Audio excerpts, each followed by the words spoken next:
આજ તારી નાય કાચ ફોડી નાખ્યો. આ કાચ આમ હોય કે હાવ આમ હોય? જુઓ હે, આ કાચ હાવ નવરો કીને નાખ્યો. હે બાયુનું ઘર કામ કરવામાં આ કાચ એટલો ફોડી નાખ્યો. હવે બાયુ એમ કહે છે કે કાચ ફૂટે નહીં તો શકૂન કહેવાય. ખરેખર તમે જ બતાવજો, શકૂન કહેવાય કે ભાઈ ખોટ ગઈ?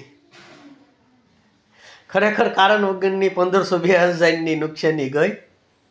પણ કાંઈ વાંધો નહીં, સારું કામ કરતા હોય તો અહીંયા ખરાબ કામ ભાંગતૂટ થાય, કારણ કે આજ ઘર સફાઈ કામ કરે છે. એમાં થોડીક તો તૂટફૂટ થતી હોય છે. નો ટેન્શન, નવો લગાવી દઈશું. પણ પહેલાં ગઢિયાઓની માન્યતા હતી કે કાચ ફૂટે ને એટલે શકૂન કહેવાય. પણ હું કામ શકૂન કહેવાય એ તમને કોઈને ખબર છે? કારણ કે પહેલાં કાચ આવતો મુંદર 50 રૂપિયાનો જ તે, ખાલી 50 રૂપિયાનો કાચ, છતાંય લેવાની કોઈની ક્ષમતા નહોતી. એટલે ડોહલા એમ કહેતા ઘરે ડખા ન થાય, માથાકૂટ ન થાય ને, એટલે એક એવો પ્રિભાઈ પહેલાં અમારા દાદા પડદાદા એવો બધો, આપણા દાદા પડદાદા એ બધા એવો પ્રિભાઈ પાત્રો કે ભાઈ ઘરે ડખા ન થાય એટલે એમ કહી ગયું ભાઈ શકૂન થાય એમ.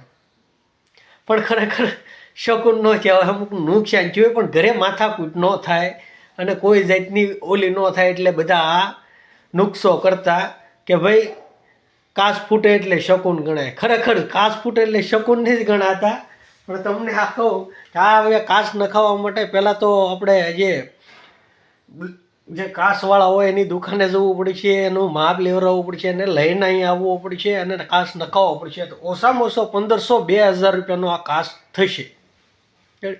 તો કઈ રીતે શકૂન ગણવા? અત્યારે તો નુકસાન થયું ભાઈ, શકૂનની તો વાત અલગ રહી. અત્યારે જો આ નુકસાન થયું અને વળી પાછો આ આમનામ ખરાબ લાગશે, એટલે આને કાચ તો નખાવવો જ પડશે.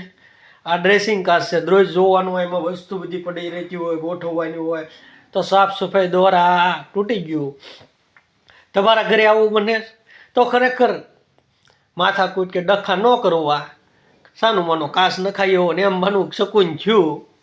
1000-1500 રૂપિયાની થઈ નહીં, પણ થઈ ગયું છે એ થઈ ગયું છે, એમાં કાંઈ બીજું થવાનું નથી અને કાંઈ બાજે બોલ્યા આવીને જ જવાનું.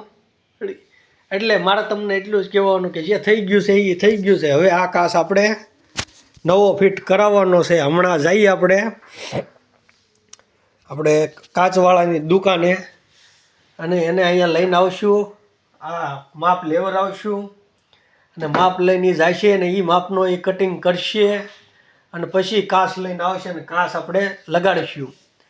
અને તમને મારી જ એક જ સલાહ કે આવો ક્યાંય તૂટફૂટ થાય તો ક્યારેય ઘરે માથાકૂટ ન કરવી. થઈ ગયું છે થઈ ગયું છે, એમાં બીજું કંઈ નથી આવવાનું. અને ફરીવાર તમે બાજશો, બોલશો તો ફરીવાર ખીજાઈશો તો ફરીવાર કાંઈ થવાનું નથી.